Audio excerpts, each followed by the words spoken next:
आज हम जानेंगे कुछ मजेदार टिप्स जो आपकी लाइफ को आसान कर देंगे। पहला यूजफुल टिप आपको जरूर देखना चाहिए, ये आपको बहुत ज्यादा पसंद आएगा, तो वीडियो को बिना स्किप करके देखिएगा। सबसे अच्छी बात है इस वीडियो की, आपके यहाँ बिल्कुल कोई पैसे खर्च नहीं होने वाले हैं।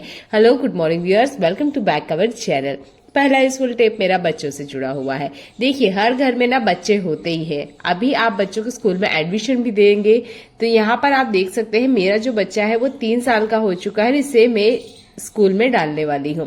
पर इस एज के जो बच्चे होते हैं इन्हें ना पेंसिल पकड़ना नहीं आता है। जैसे कि मेरा ये बच्चा है, ये तो पेंसिल पकड़ लेता है, इसका जो बड़ा भाई है उसने इसे सिखाया है, और जब बच्चे बच्चों के साथ रहते हैं ना तो जल्दी से वो कैच भी कर लेते हैं। पर जो बच्चा पहला है उसके लिए ये बड़ी दिक्कत होती है कि वो पेंसिल पकड़ना नहीं सीख पाते हैं, या अभी आपको बच्चे को पेंसिल पकड़ाना है। एक तरीका बता रही हूँ, आप इसे यूज कीजिएगा। ये जो रबर होता है जो हम हमारे बालों में लगाते हैं, इसका यूज कीजिएगा। मिठाई के डिब्बे वाले रबड़ का मत यूज कीजिएगा, उससे बच्चों की उंगलियों पे निशान आ जाते हैं। पेंसिल को मैंने इस तरीके से पकड़ा है, एक नोट हमने इसमें लगाना है, और ये देखिए पेंसिल अच्छे से फिक्स हो गई है। अब आप बच्चे को दे दीजिए।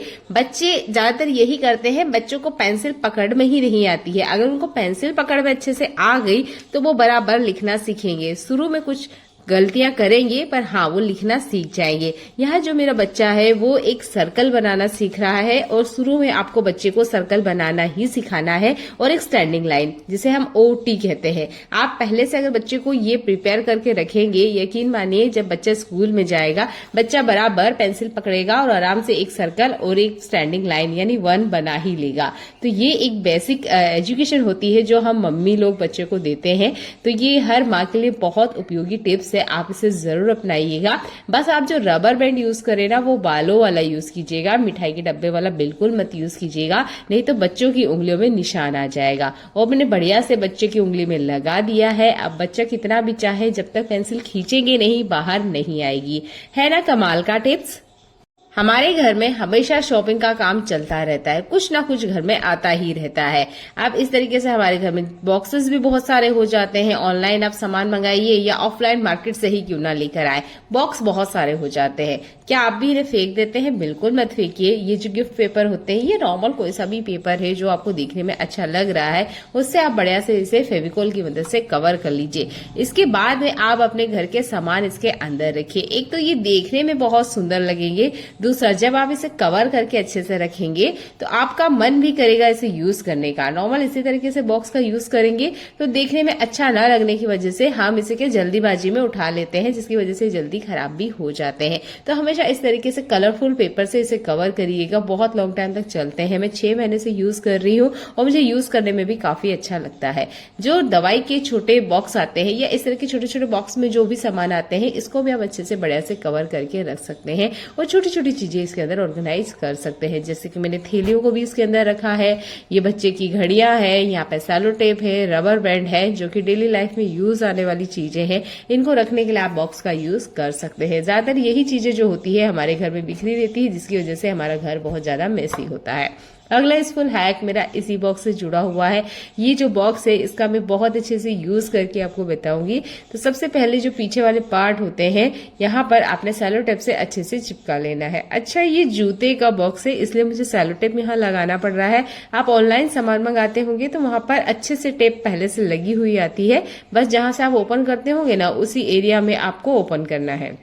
तो ये जूते का बॉक्स है इसलिए मैं अच्छे से कवर कर रही हूँ ताकि ये लॉन्ग टाइम तक भी चले, और मैं इसे अभी फिलहाल किसी पेपर से कवर नहीं कर रही हूँ। आप चाहें तो अच्छे से बढ़िया से डेकोरेट इसे कर सकते हैं, देखने में ये सुंदर लगते हैं। तो यह सेलो टेप हमने लगा लिया है, चलिए इसे हम टर्न करते हैं। इसके बाद में अगर आपके पास कटर है तो उसका यूज कीजिएगा, अगर कटर वगैरह नहीं है तो आप मेरी तरीके से चाकू का भी यूज कर सकते हैं। यहाँ पे ना हमने एक चौकोर कटिंग करनी है या स्क्वायर शेप को कट करना है, तो मैं चाकू की मदद से आपको कट करके दिखा रही हूँ। ये भी आसानी से हो सकता है। आपको यहाँ कट करने में अगर कोई दिक्कत हो तो पेन वगैरह से यहाँ पर आप लाइंस पहले बना लीजिए, उसके बाद में कट कर लीजिएगा। तो हमें एक रफली यहाँ पर चौकोर जैसा कट करके रेडी कर लेना है। चाहे तो आप सर्कल भी कर सकते हैं, जिस तरीके का भी आपको चाहिए उस तरीके से आप इसे कट करके रेडी कर लीजिएगा। ये जो बॉक्स हम कचरा समझ के फेंक रहे हैं ना, ये हमारे घर के ही कचरे को ऑर्गेनाइज करने के लिए काम करेगा। कैसे, चलिए दिखाती हूँ। तो यहाँ पहले मैंने इसे कट कर लिया है। अब हमारे घर में ना शॉपिंग जो होती है वो काम डेली होता है। डेली हमारे घर में कुछ ना कुछ आता रहता है, क्योंकि गृह गृहस्थी में हमेशा कुछ ना कुछ सामान की हमें जरूरत होती है। जैसे सब्जियां हुआ, चावल हुआ, या घर में ही किसी चीज के लिए हमें बाजार जाना होता है। तो उसके साथ एक चीज हमेशा हाथ में आती है, वो है ये पॉलिथीन। ये जो पॉलिथीन होती है, इसका कभी कभी हमारे घर में ढेर लग जाता है।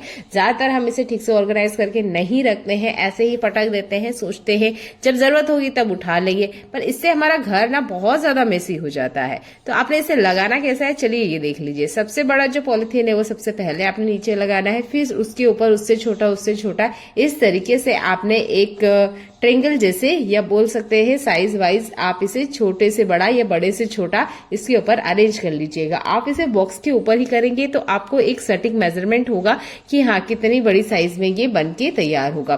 तो मेरे पास जितनी भी पॉलिथीन है वो सारी की सारी मैंने इसके ऊपर लगा ली है। अब इस बॉक्स का यूज करेंगे ये जो बेकार की पॉलिथीन है इनको ठीक से ऑर्गेनाइज करने के लिए। तो यहाँ पॉलिथीन को मैंने कुछ इस तरीके से अरेंज कर लिया है। इसके बाद मैं बीच से इसे पकड़कर आपको दिखा रही हूँ, क्योंकि ये बहुत ज्यादा फ्लफी होती है तो ठीक से तो पकड़ में नहीं आएगी, पर बीच वाले हिस्से से आप इसे पकड़िए, इनसाइड अंदर की तरफ आप इस तरीके से इंसर्ट कर दीजिएगा। सबसे ऊपर मैंने छोटी वाली पॉलिथीन को रखा है। इसका बस यही एक प्रॉब्लम है कि सबसे पहले ना आपके हाथ में छोटे वाली ही पॉलिथीन आएगी। अगर आप चाहें तो बड़ी छोटी कर सकते हो, पर जैसे जरूरत होगी वैसे आप पॉलिथीन निकाल सकते हो। तो मैंने पॉलिथीन इसके अंदर डाल दिया है। एक के ऊपर एक लेयर इसलिए ही बनाई है ताकि निकालते वक्त सिर्फ एक ही पॉलिथीन हमारे हाथ में आए। यहाँ चाहे तो आप सेलो टेप से इसे पैक भी कर सकते हैं। तो मैंने इसके अंदर ज्यादा 10 पॉलिथीन ही डाला है, तो इसलिए मैं इसे पैक नहीं कर रही हूँ और मैं चाहती हूँ इसे डेली लाइफ में यूज करूँ। तो मैं तो सेलो टेप नहीं लगा रही हूँ और ना ही कहूंगी कि आप भी लगाएं। अब मैं आपको पॉलिथीन निकाल के दिखा रही हूँ। तो देखिए, एक पॉलिथीन निकाला, ये दूसरा मैंने निकाला, आराम से निकल रहा है, कोई दिक्कत नहीं होती है। इसी तरीके से एक पकड़िए, चौथा भी निकल जाएगा, पांचवा भी निकल जाएगा, आराम से पॉलिथीन निकलती जाएगी। जब पॉलिथीन खत्म हो जाए तो फिर से आपके घर में और पॉलिथीन आती होगी, उनको भी इस तरीके से सेट कर लीजिए, इस बॉक्स के अंदर डाल दीजिए। अब ये जो पॉलिथीन है जिसकी वजह से हमारा घर मेसी होता है वो अच्छे से ऑर्गेनाइज हो जाएगी, और आपकी जो पॉलिथीन है वो भी आपको टाइम पे मिलेगी। चाहे तो आप ना एक स्टिकर पे लिखकर इसके ऊपर लगा भी सकते हैं कि ये पॉलिथीन का बॉक्स है, ताकि किसी को पॉलिथीन ढूंढने में भी कोई दिक्कत ना हो। तो है ना, ये बहुत ही काम का आइडिया, इसे जरूर यूज कीजिएगा। आपका घर ऑर्गेनाइज रहेगा और जो बेकार की चीजें हम कचरा समझ के फेंक देते हैं इन्वायरमेंट में, उसका आप सही तरीके से यूज भी कर पाएंगे। ऐसे ही एक और अगली चीज है जिसको हम अक्सर कचरे में फेंक देते हैं। हमारे घर में बच्चे होते हैं, बच्चों के टॉयज आते हैं, उसके साथ इस तरह के अच्छी क्वालिटी के ना प्लास्टिक बैग भी आते हैं। ये प्लास्टिक बैग लगभग मैं 3 साल से यूज कर रही हूँ। तो मैंने इसे अलमीरा में यूज किया था, तो वहां इसे किसी तरह का कोई नुकसान नहीं हुआ, और ये अच्छी क्वालिटी का होता है, बहुत लॉन्ग टाइम तक चलता है। इसका चेन अभी तक बढ़िया है, तो मैं इसका आज यूज किचन में करके बता रही हूँ। वैसे तो ये ट्रांसपेरेंट है, तो आराम से आप इसके अंदर काफी सारी चीजें रख सकते हैं। हमारे किचन में भी ना कुछ बर्तन ऐसे होते हैं जो डेली लाइफ में यूज नहीं होते हैं, जैसे कि प्लेट है। इतनी प्लेट का मेरे यहाँ यूज नहीं होता है।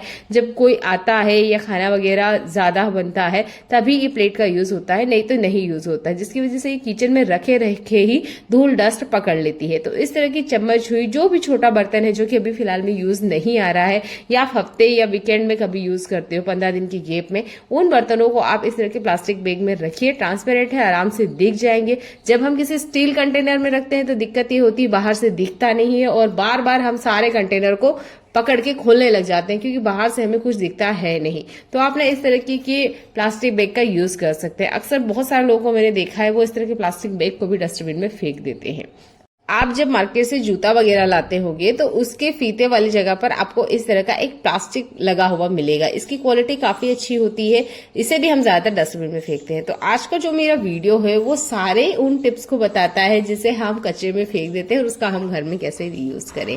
तो ये वाला जो प्लास्टिक है काफी अच्छी क्वालिटी का है, इसे मैं इस तरीके से पकड़ूंगी, और यहाँ पर देखिए मैं उस ट्रिक को भी आपको बता रही हूँ जिसे करने में हमें काफी ज्यादा दिक्कत होती है। किसी प्लास्टिक को सर्कल के फॉर्म में कट करना, तो आप इस तरीके से चौकोर मोड़ लीजिए। इसके बाद में आप कट करेंगे ना तो आराम से, कितनी भी हार्ड प्लास्टिक हो वो आराम से सर्कल फॉर्म में कट के रेडी हो जाती है, जैसे कि मैंने अभी आपको करके दिखाया ही है। आप पेपर पे भी स्टिक का यूज कर सकते हैं। इसके बाद में आपकी वाटर प्लांट है या कोई सा भी प्लांट है उसको आप इसके ऊपर रख दीजिए। अगर आर्टिफिशियल फ्लावर है तो वो भी रख दीजिए।